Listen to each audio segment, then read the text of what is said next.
குருவே துணை. நம் வாடிக்கையாளர்கள் அனைவருக்கும் வணக்கம். நாம் இன்றைக்கி எதை பற்றி பார்க்க போகிறோம் அப்படின்னா, நாம் இன்றைக்கி ரிஷப லக்னத்தை பற்றி பார்க்க போகிறோம். ரிஷப லக்னத்தில் பிறந்தவங்க எப்படி இருப்பாங்க அப்படிங்கிறத பற்றி பார்க்க போகிறோம். ரிஷப லக்னத்தில் கிரகங்கள் இருந்தால் எப்படி என்னென்ன பலன் கொடுக்கும் அப்படிங்கிறத பற்றி பார்க்க போகிறோம். ரிஷப லக்னக்காரரெல்லாம் செயல்திறன் மிக்கவர்கள். ஏன்னா ஒரு செயலில் இறங்கினாங்க அப்படின்னா அதில் வெற்றி காணாமல் விடவே மாட்டாங்க. அந்த அளவுக்கு திறமசாலியாக இருப்பாங்க. அவங்களுடைய உடல்வாக்கும் நல்லா இருக்கும். அதே அடுத்தவங்களுக்கு உதவி செய்கிற மனப்பான்மையாக அவங்களுக்கு இருக்கும். ஏன்னா ரிஷப லக்னத்தில் பிறந்தவங்க அந்த மாதிரி ஒரு குணநலன்கள் உள்ளவங்களாக இருப்பாங்க. எல்லார்கிட்டையும் மதிப்பு மரியாதையாக நடந்துக்கூடியவங்களாக இருப்பாங்க. அதே போல் அந்த ஊர்லேயே இவங்களுக்கு புகழ் கீர்த்தி இதெல்லாமே உண்டாகக்கூடியவங்களாக இருப்பாங்க.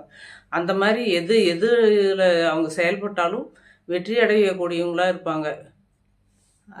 இப்போ ரிஷப லக்னக்காரர் அந்த அளவுக்கு அவங்கள எந்த குறைபாடும் அவங்களுக்கு கிடைக்காத இருக்காது. ஏன்னா கார்லேருந்து பங்களாவிலேருந்து சொகுசு கார்லேருந்து மற்றபடி பணங்காசு லட்சாதிபதி கோடீஸ்வர யோகம் எல்லா யோகத்தையும் பெறுவாங்க. ஏன்னா ரிஷப லக்னம் அப்படிங்கிறது சுக்கிரனுடைய வீடு.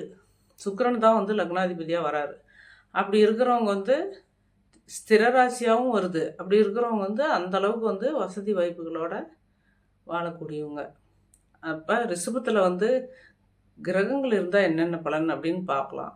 நீங்கள் இந்த கீழே உங்களுக்கு அந்த இடையில லிங்க்கு கொடுப்போம். லிங்க் கொடுத்து கீழே அந்த வீடியோவுக்கு போங்கன்னு சொன்னால் அந்த லிங்க்குன்னா கீழேயும் ரிஷப லக்ன பலன் இருக்கும். அந்த இடத்துல நீங்கள் தொட்டிங்கன்னா அந்த வீடியோ உங்களுக்கு வரும்.